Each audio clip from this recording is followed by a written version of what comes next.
नमस्कार दोस्तों, आप सभी का स्वागत है भक्ति टून पर। आज हम सुनने जा रहे हैं एक ऐसी पवित्र कथा जो केवल एक व्रत की कहानी नहीं है भक्तों, बल्कि जीवन में धैर्य, कर्म, विश्वास और कर्तव्य की गहराई को समझाने वाली एक अद्भुत यात्रा है, जिसे पुराने समय से लोग श्रद्धा के साथ सुनते और अपनाते आए हैं। यह कथा है वट सावित्री व्रत की अमर कहानी। बहुत समय पहले की बात है, जब जीवन बहुत सरल था, लेकिन लोगों के विचार गहरे और संस्कारों से भरे होते थे। उसी समय एक ऐसे राज्य की कल्पना मिलती है जहां एक न्यायप्रिय और धर्मनिष्ठ राजा राज्य करते थे, जिनका नाम था राजा अश्वपति। और यह वही समय था जब राजा का सबसे बड़ा दायित्व केवल राज्य चलाना नहीं, बल्कि प्रजा को संतुलन, न्याय और सुरक्षा देना माना जाता था। राजा अश्वपति का राज बहुत शांत और समृद्ध था, क्योंकि उस समय लोग मानते थे कि एक शासक का मन यदि शांत और धर्म के अनुरूप होता है तो उसका प्रभाव पूरे समाज पर पड़ता है। लेकिन इसके बावजूद राजा के जीवन में एक गहरी कमी थी, और वह कमी किसी बाहरी चीज की नहीं भक्तों, बल्कि एक आंतरिक पूर्णता की थी, क्योंकि उनके कोई संतान नहीं थी। राजा और रानी हर दिन पूजा, दान और व्रत करते थे, लेकिन धीरे धीरे यह बात समझ आने लगी कि केवल बाहरी कर्म ही पर्याप्त नहीं होते, बल्कि जब तक मन में स्थिरता, धैर्य और समर्पण नहीं होता, तब तक किसी भी इच्छा की पूर्ति अधूरी रह जाती है। और यही कारण था कि वर्षों तक प्रयास करने के बावजूद उन्हें संतान सुख नहीं मिला। इस स्थिति में राजा टूट सकते थे, लेकिन उन्होंने एक महत्वपूर्ण जीवन सत्य को अपनाया कि जब परिस्थितियां नियंत्रण से बाहर हो तो मनुष्य को अपने कर्म और साधना को और अधिक शुद्ध करना चाहिए। और इसी विचार के साथ उन्होंने निर्णय लिया कि वे स्वयं कठोर तपस्या करेंगे। राजा अश्वपति जंगल चले गए, लेकिन यह केवल स्थान परिवर्तन नहीं था, बल्कि यह उनके भीतर के अहंकार और चिंता को त्यागने की प्रक्रिया थी। क्योंकि प्राचीन परंपराओं में यह माना जाता था कि वास्तविक साधना केवल शरीर से नहीं, बल्कि मन और विचारों से भी होती है। और जब मन स्थिर होता है, तभी जीवन में स्पष्टता आती है। वे लंबे समय तक तप करते रहे, बिना किसी अपेक्षा के, क्योंकि सच्ची भक्ति का मूल यही माना जाता है कि परिणाम की चिंता किए बिना केवल अपने कर्तव्य को निभाया जाए। कठोर साधना के बाद आकाश में दिव्य ऊर्जा का अनुभव हुआ और स्वयं देवी प्रकट हुई, और उन्होंने राजा से कहा कि जब कोई व्यक्ति बिना स्वार्थ के अपने कर्तव्य और तप में लगा रहता है, तो प्रकृति भी उसकी सहायता करती है। और यही जीवन का नियम है कि संतुलन और धैर्य अंततः फल देता है। देवी ने वरदान दिया कि उन्हें एक ऐसी संतान प्राप्त होगी जो केवल उनके परिवार का ही नहीं, बल्कि उनके विचारों और संस्कारों का विस्तार होगी। कुछ समय बाद राजा के घर एक कन्या का जन्म हुआ, जिसका नाम सावित्री रखा गया।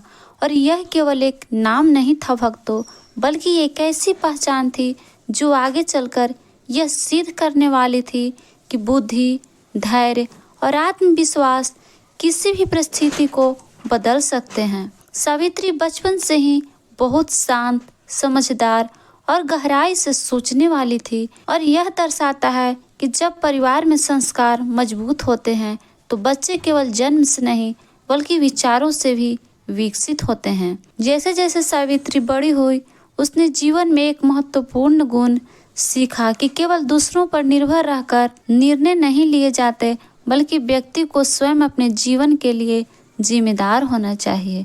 और इसी कारण उसने अपना जीवन साथी स्वयं चुनने का निर्णय लिया। यह उस समय के समाज के लिए असामान्य था, लेकिन यह भी एक सच्चाई है कि समय के साथ सोच बदलती है, और जो लोग अपने निर्णय खुद लेते हैं, वही अपने जीवन को दिशा देते हैं। एक दिन सावित्री जंगल गई, जहां उसने एक ऐसे युवक को देखा जो साधारण जीवन जी रहा था, लेकिन उसके चेहरे पर एक अलग ही आत्मिक तेज था। और यह वही क्षण था जहाँ जीवन में अक्सर कहा जाता है कि बाहरी रूप नहीं बल्कि आंतरिक गुण सबसे महत्वपूर्ण होते हैं। वह युवक था सत्यवान और सावित्री ने बिना किसी हिचकिचाहट के उसे अपना जीवन साथी चुन लिया। लेकिन जीवन हमेशा सरल नहीं होता, क्योंकि हर निर्णय के पीछे एक परीक्षा छिपी होती है। और यहाँ भी एक गहरा सत्य था कि सत्यवान की आयु बहुत कम थी और यह एक ऐसी स्थिति थी जो यह सिखाती है जीवन में प्रेम के साथ साथ स्वीकार्यता भी जरूरी होती है। सावित्री ने सत्यवान को अपना जीवन साथी चुन लिया था और यह निर्णय बाहर से देखने पर एक सरल प्रेम जैसा लगता था, लेकिन वास्तव में यह उस सोच को दर्शाता है जहां व्यक्ति मन की स्पष्टता के आधार पर निर्णय लेता है, न कि केवल बाहरी परिस्थितियों के आधार पर। जब सावित्री ने अपने पिता को यह निर्णय बताया तो पहले क्षण में हर कोई आश्चर्य में था, क्योंकि सामान्य रूप से लोग जीवन में सुरक्षा, स्थिति और भविष्य को देखकर निर्णय लेते हैं। लेकिन सावित्री ने एक अलग दृष्टिकोण अपनाया, जिसमें उसने वर्तमान भाव और आत्मिक जुड़ाव को प्राथमिकता दी और अंततः विवाह संपन्न हुआ सादगी के साथ, बिना किसी दिखावे के, जो यह सिखाता है कि जीवन में वास्तविक सुख बाहरी भव्यता में नहीं बल्कि संतुलन और स्वीकार्यता में होता है। सावित्री अब राजमहल से निकलकर वन जीवन में आ गई थी और यह केवल स्थान का बदलाव नहीं था भक्तों, बल्कि एक पूरी जीवन शैली का परिवर्तन था, जहां सुविधाएं कम थी लेकिन समझ और धैर्य अधिक महत्वपूर्ण हो गया था। वह अपने सास ससुर की सेवा करती, घर संभालती और हर दिन को एक कर्तव्य की तरह जीती, क्योंकि जीवन में अक्सर यह समझ आता है कि जिम्मेदारी ही व्यक्ति को परिपक्व बनाती है। धीरे धीरे दिन बीतने लगे और सावित्री के मन में एक शांत जागरूकता बनी रहती थी कि हर जीवन सीमित समय में चलता है और इसलिए हर क्षण को जागरूक होकर जीना चाहिए। लेकिन इस विचार को डर की तरह नहीं लिया, बल्कि एक तैयारी की तरह अपनाया। यही कारण था कि वह हर दिन अपने मन को स्थिर रखती और बिना किसी चिंता को अपने कर्तव्य को निभाती।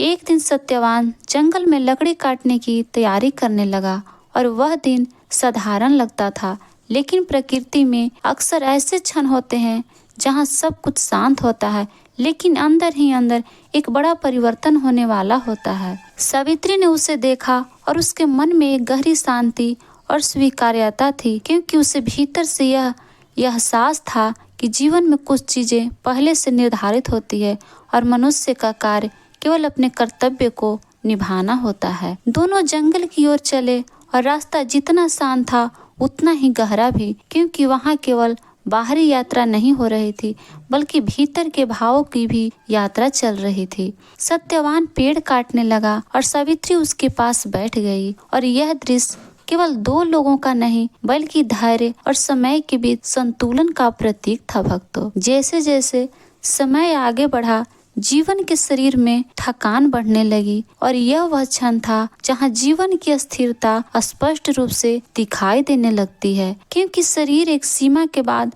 अपनी ऊर्जा खोने लगता है। वह अचानक रुक गया और धीरे से बोला कि उसे सिर भारी लग रहा है और यह वह क्षण था जहां जीवन और मृत्यु के बीच की रेखा बहुत पतली हो जाती है। सत्यवान धीरे धीरे पेड़ के नीचे बैठ गया और उसकी आंखें बंद होने लगी और उसी क्षण वातावरण बदलने लगा।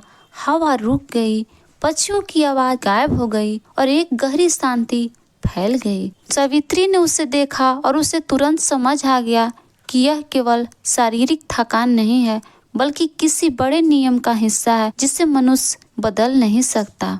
और उसी क्षण एक दिव्य लेकिन गंभीर ऊर्जा उस स्थान पर प्रकट हुई जो जीवन के अंतिम नियमों का प्रतिनिधित्व करती है। यह वह क्षण था जहां यमराज का आगमन होता है। सावित्री अब उस स्थिति में पहुंच चुकी थी जहां भावनाएं नहीं बल्कि धैर्य, बुद्धि और आंतरिक शक्ति काम करने वाली थी, क्योंकि अब वह अपने जीवन के सबसे बड़े परीक्षण के सामने खड़ी थी। सत्यवान का शरीर शांत हो चुका है और सावित्री उसके पास बैठी है, लेकिन उसके भीतर कोई घबराहट नहीं है, क्योंकि जब मनुष्य जीवन को गहराई से समझ लेता है तो वह परिस्थितियों से टूटता नहीं है, बल्कि उन्हें स्वीकार करना सीख जाता है। जैसे ही सत्यवान का जीवन समाप्त होता है, वैसे ही पूरा जंगल बदल जाता है। हवा रुक जाती है, पक्षियों की आवाज़ गायब हो जाती है और एक ऐसी गहरी शांति फैल जाती है जिसे शब्दों में नहीं बताया जा सकता। और यही वह क्षण है जहाँ अदृश्य नियम सक्रिय होते हैं और उसी शांति के बीच एक दिव्य लेकिन गंभीर उपस्थिति प्रकट होती है। यमराज जो किसी भाव या क्रोध के साथ नहीं, बल्कि केवल अपने नियमों के साथ आते हैं, क्योंकि प्रकृति में हर चीज संतुलन और समय के अनुसार चलती है। यमराज धीरे धीरे आते हैं, बिना किसी संवाद के सत्यवान की आत्मा को उसके शरीर से अलग कर देते हैं।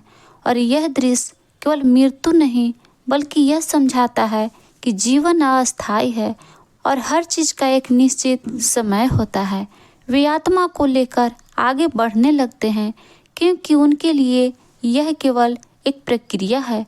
लेकिन पीछे सावित्री यह सब देखती है और उसका मन टूटता नहीं है, बल्कि और अधिक स्थिर हो जाता है। सावित्री बिना किसी डर के यमराज के पीछे चल पड़ती है और यह वह क्षण है जहाँ व्यक्ति केवल भावनाओं से नहीं, बल्कि अपने कर्तव्य और प्रेम की गहराई से प्रेरित होता है। क्योंकि जब प्रेम सच्चा होता है तो वह दूरी और नियमों से नहीं रुकता है। यमराज पीछे मुड़कर पूछते हैं, हे नारी, तुम मेरे पीछे क्यों आ रही हो, जबकि यह यात्रा तुम्हारे लिए नहीं है।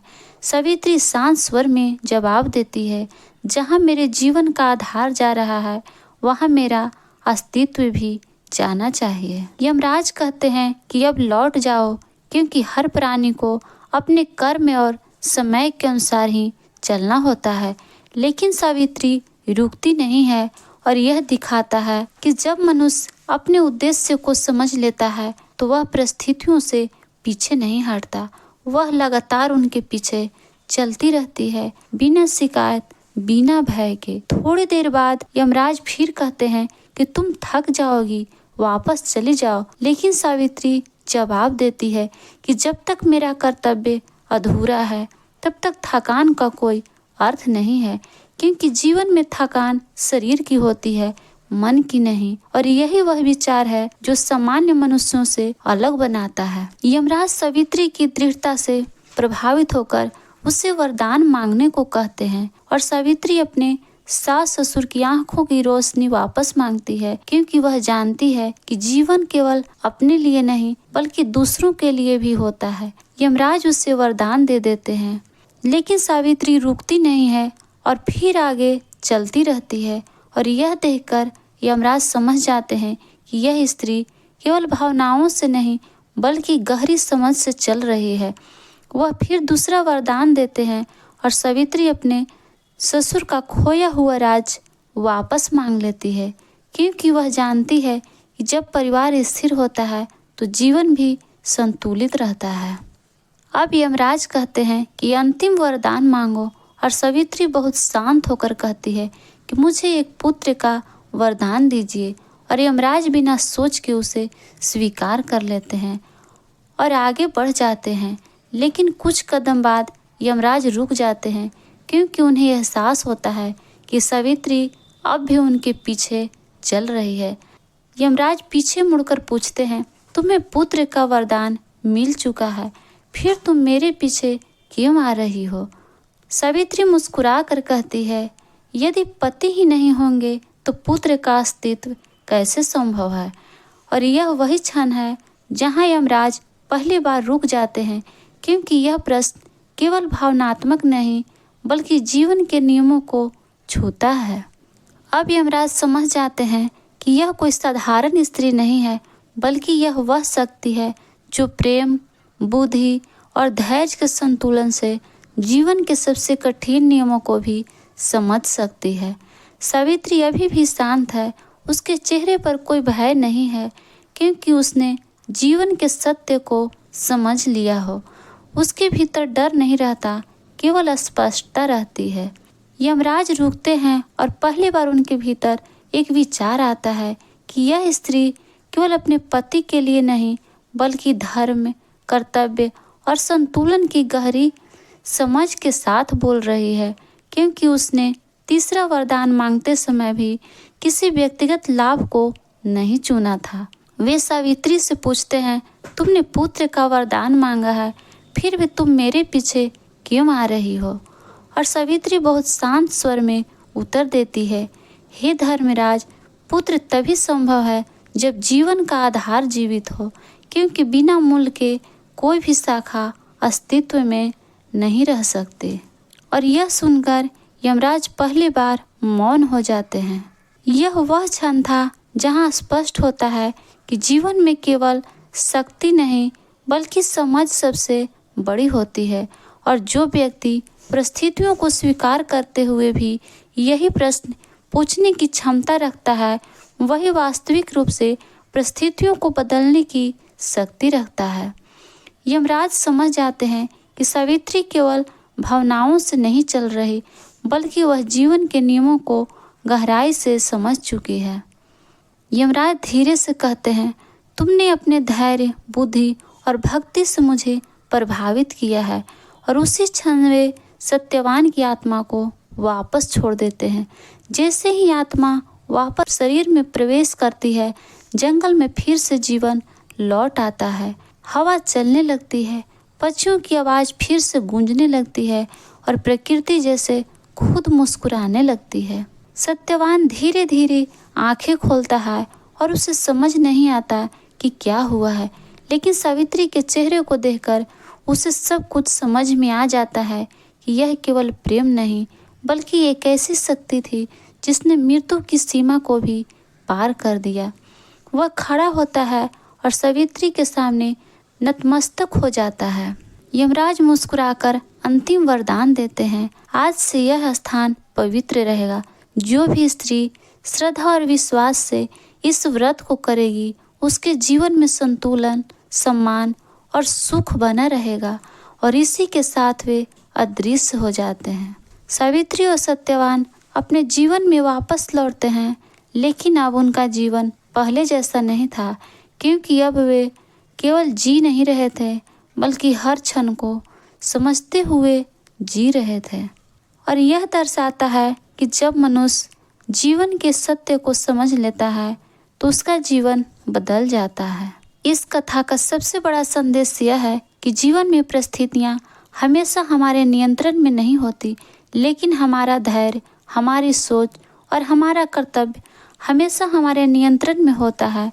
और जो व्यक्ति कठिन परिस्थितियों में भी अपने विवेक को नहीं खोता, वही असली रूप से जीवन को बदलने की क्षमता रखता है। और इसलिए कहा जाता है कि वट सावित्री व्रत केवल एक पूजा नहीं भक्तों, बल्कि यह उस मानसिक शक्ति का प्रतीक है जो प्रेम, धैर्य और समझ को एक साथ जोड़कर असंभव को भी संभव बना देती है। जहाँ विश्वास होता है, वहाँ मृत्यु भी जीवन को रोक नहीं सकती। दोस्तों, यह थी वट सावित्री व्रत की यह पवित्र और प्रेरणादायक कथा, जो हमें यह सिखाती है कि सच्चा प्रेम सिर्फ भावनाओं में नहीं होता, बल्कि धैर्य, विश्वास और कर्तव्य के साथ निभाए गए हर निर्णय में होता है। सावित्री ने हमें यह सिखाया कि जब मनुष्य अपने संकल्प पर अड़िग रहता है और अपने कर्तव्य को पूरी निष्ठा से निभाता है, तो परिस्थितियाँ कितनी भी कठिन क्यों न हो, रास्ता जरूर मिलता है। और शायद यही जीवन का सबसे बड़ा सत्य है कि प्रेम वही है जो परीक्षा में भी टूटे नहीं, और विश्वास वही है जो अंधकार में भी उजाला बन जाए।